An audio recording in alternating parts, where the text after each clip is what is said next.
Discover Urdu stories کے معزز دوستوں السلام علیکم۔ ناظرین کرام، اسرائیل اور پاکستان دو ایسی ریاستیں ہیں جو ایک نظریے پر بنے ہیں۔ پاکستان اسلام کے نظریے پر، جبکہ اسرائیل یہودیت اور صہیونیت کے نظریے پر۔ یہ دونوں نظریات ایک دوسرے کا الٹ ہیں اور ان کا ٹکراؤ ہمیشہ ہر دور میں رہا ہے۔ قیام پاکستان کے اوائل میں ہی اس بات کا اعلان کر دیا گیا تھا کہ پاکستان کبھی بھی اسرائیل جیسی متنازع مملکت کو تسلیم نہیں کرے گا، اور یہ الفاظ کسی اور کے نہیں بلکہ بابائے قوم قائد اعظم محمد علی جناح کے تھے۔ اول دن سے اسرائیل پاکستان سے خائف تھا اور پاکستان کے لیے اس کا وجود باعث تسلیم نہیں تھا۔ پاکستان کے پہلے وزیر اعظم لیاقت علی خان کو ایک بہت بڑی رقم بطور امداد پیش کرنے کا لالچ دیا گیا تھا، جو کہ اس وقت اربوں روپے کی مالیت تھی، اور شرط رکھی گئی تھی کہ ایک بار وہ اپنی زبان سے اسرائیل کو تسلیم کرنے کا اعلان کر دیں۔ لیکن لیاقت علی خان نے اس وقت بڑی سختی سے بات واضح کی تھی کہ ایسا ہونا کسی بھی صورت میں ممکن نہیں ہے۔ پاکستان کبھی بھی اسرائیل کو تسلیم نہیں کرے گا۔ اب سوال یہ اٹھتا ہے کہ اسرائیل کو ایسی کیا آفت آن پڑی تھی کہ ساری دنیا کو چھوڑ کر اسرائیل خود کو پاکستان سے کیوں تسلیم کروانا چاہ رہا تھا؟ یہ بہت ہی عام سوالات ہیں۔ خواتین و حضرات، پاکستان بننے کے چند سال بعد اسرائیل کے وزیر اعظم نے اسرائیلی قوم کو خطاب کر کے کہا تھا کہ تمہیں عربوں سے کوئی خطرہ نہیں، تمہیں خطرہ صرف پاکستان سے ہے۔ پاکستان کے وجود کو مٹانا ہوگا۔ یہاں سوچنے کی بات یہ ہے کہ آخر اس وقت ایک غریب اور پریشانیوں اور مسائل سے گرے اور لٹ پٹ ملک سے کسی کو کیا خطرہ ہو سکتا تھا؟ اس وقت پاکستان کے پاس کوئی اتنے جدید ہتھیار بھی نہ تھے اور نہ ہی ایٹم بم کا کوئی تصور تھا۔ عرب ممالک تو اس وقت بھی تیل اور قدرتی وسائل سے مالا مال تھے اور وہ اسرائیل کو ٹکر دینے کی پوزیشن میں تھے، لیکن اسرائیل کی کمال چال سے ان کی حکمرانی میں عیاشی اور فحاشی کا ایسا زہر سرایت کروایا گیا کہ وہ اسرائیل کے خلاف بولنا بھی بکواس سمجھنے لگے۔ انہیں یہودی اور بیرونی کمپنیوں اور سرمایہ کاری کے ذریعے دولت کی ریل پیل میں لگا دیا گیا، جہاں انہیں اب ان چیزوں سے دوری موت سے کم نہیں لگتی۔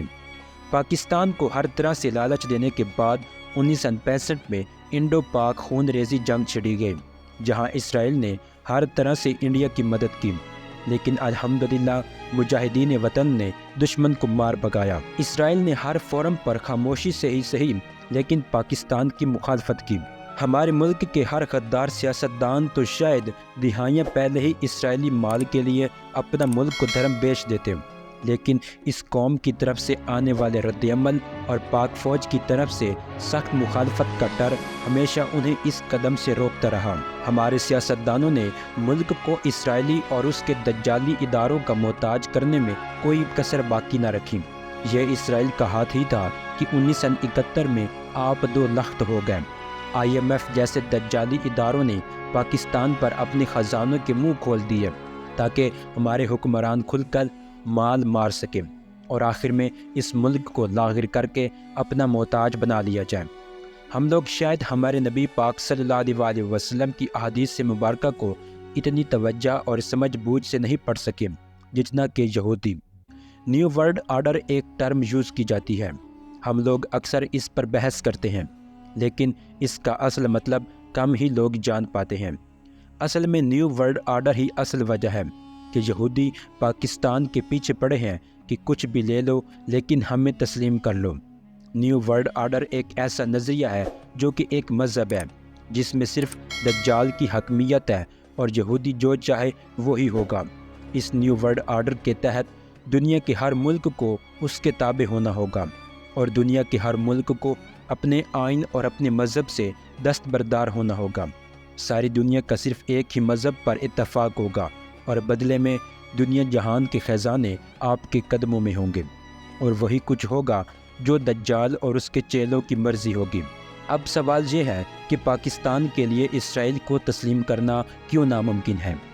تو دوستوں، اسرائیل کی ریاست وہ ریاست ہے جس سے ہمارے نبی آخر الزماں حضرت محمد صلی اللہ علیہ وسلم کی احادیث مبارکہ کی روشنی میں کہ مسلمانوں کی آخری جنگ ہوگی، اس جنگ کے لیے وہ مجاہدین، وہ فوجیں جائیں گی جو مشرق سے ہندوستان کو فتح کر چکی ہوں گی۔ یہاں سے یہ فوجیں حضرت عیسیٰ علیہ السلام کی مدد کے لیے روانہ ہوں گی۔ حدیث پاک کا مفہوم کچھ اس طرح سے ہے کہ ان کے پاس بہترین ہتھیار ہوں گے اور ان کے شہ سواروں کی بھی بہترین تعریف فرمائی گئی ہے۔ مشرق میں بہترین ہتھیاروں اور بہترین افواج والا ملک کون سا ہے وہ بتانے کی ضرورت نہیں ہے۔ شہ سواروں سے میرے ناقص علم کے مطابق شاید نبی دو جہاں حضرت محمد صلی اللہ علیہ وسلم کا اشارہ پائلٹس یا جہازوں کی طرف ہے، اور یا پھر مسلمانوں کے زیر استعمال ٹینکوں، میزائلوں یا گاڑیوں کے متعلق ہو سکتا ہے۔ واللہ عالم۔ آپ صلی اللہ علیہ وسلم نے فرمایا کہ مجھے مشرق سے ٹھنڈی ہوائیں آتی ہیں۔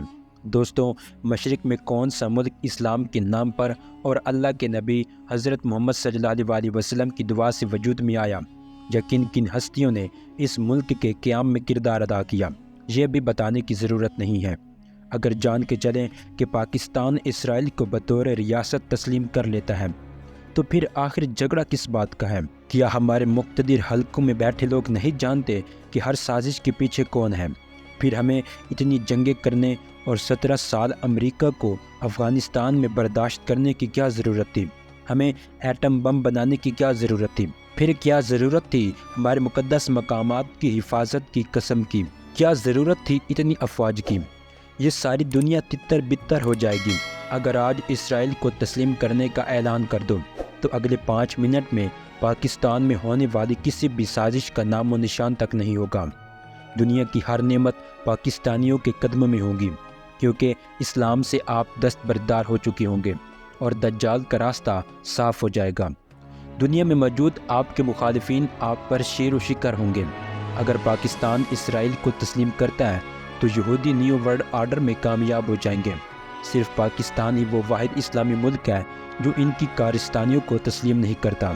اگر وہ بھی انہیں تسلیم کر لے تو پیچھے بچا ہی کیا ہے۔ ایک آخری بات، 2020 تک اسرائیل کو نیو ورلڈ آرڈر لاگو کرنا تھا۔ اس دوران سب سے زیادہ آپ کو اپنی فوج کے خلاف کیا جائے گا، کیونکہ نیو ورلڈ آرڈر اور دجال کے راستے میں یہی سب سے بڑی رکاوٹ ہے۔ یہی وہ ملک یعنی پاکستان ہے جو اقوام متحدہ میں اسرائیل کی مخالفت کی قرارداد پیش کرتا ہے اور اسرائیل کو آنکھ دکھاتا ہے۔ اس لیے دوستوں، چند ایک غداروں کے سبب ملک سے مایوس نہیں ہونا۔ یہ فوج، حکومت اور عوام میں اختلافات پیدا کرنے کے منتشر ہیں۔ اب آگے آپ پر منحصر ہے کہ آپ کا کتنا ظرف ہے۔ اللہ پاک پاکستان کی حفاظت فرمائے اور اسے دشمن کی گندی نظر سے محفوظ رکھے، آمین۔ ویڈیو پسند آنے کی صورت میں اسے زیادہ سے زیادہ لائک کر کے ہماری حوصلہ افزائی کریں، اور اس کے ساتھ ہی ہمارے چینل کو بھی سبسکرائب کر دیجئے گا۔ میں آپ کو ملوں گا ایک اور مزیدار ویڈیو میں۔